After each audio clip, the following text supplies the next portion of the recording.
and welcome back to Learning Wise, and I'm your host Kamlesh Sharma. Alright, as you can see, this is the video, how does a computer work? Okay, now in my previous video I have already explained this, how does a computer work with the help of IPO cycle, okay, wherein I explained you what is input, process and output. Right, if you have not watched that video, the link of that video is in the description box. You can go and check it out. You will surely find it useful. But now, why have I made this new video for you? The reason is, in this video I want to tell you the functioning of computer in relation to human beings. Okay, now I want to give you the example of human beings so that you can understand how a computer works. Alright, so for understanding the functioning of computer, let us see how does human beings work. Okay, now let's suppose I give you a problem to work. Okay, suppose I have given you a question to solve. Alright, so tell me what are the steps you are going to follow in order to solve that question. Think about it. Well, anyways, while you are thinking over it, let me tell you. The first step is you are going to listen to the question, isn't it? So you will listen to the question with how? How will you listen to that question? With the help of your ears. It is working like an input device. Okay. And if somebody show you the question on a piece of paper or on a board, then you will see that with the help of your eyes. Okay, so in this scenario, ears and eyes become your input devices. Okay, so this is the first step. Now what will be the second step?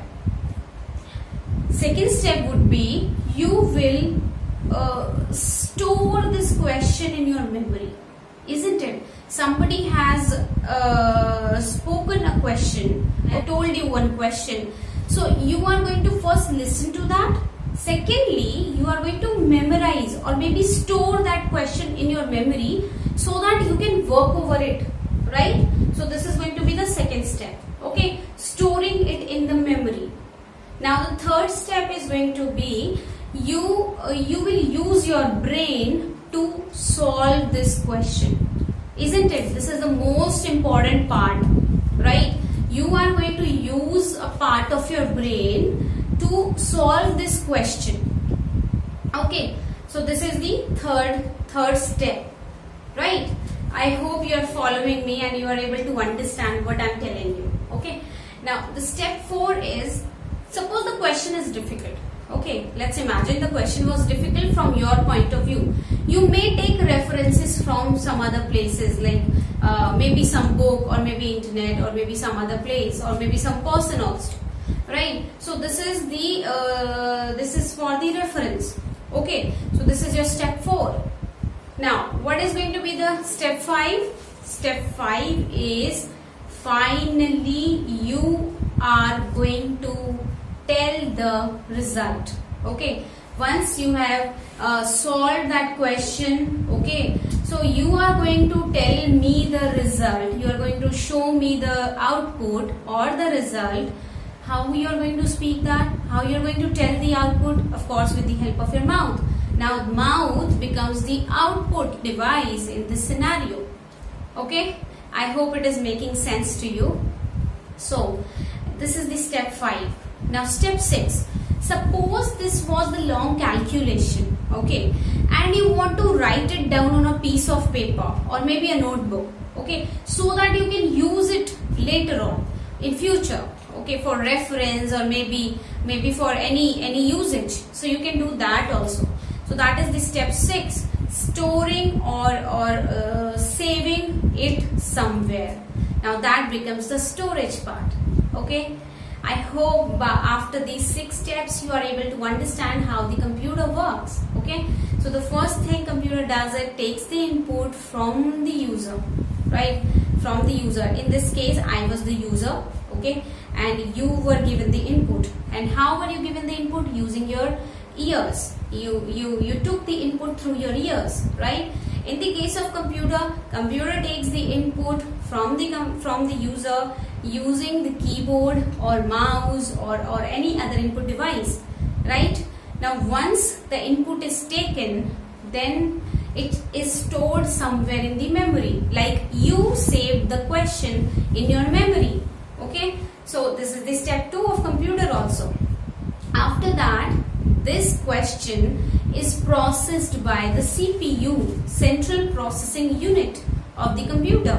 In the same way, like the human being, like you processed this question using your brain. You solved this question using your brain. In the same way, computer also takes the help of CPU, central processing unit, and manipulates this data, work over this data to find out the output.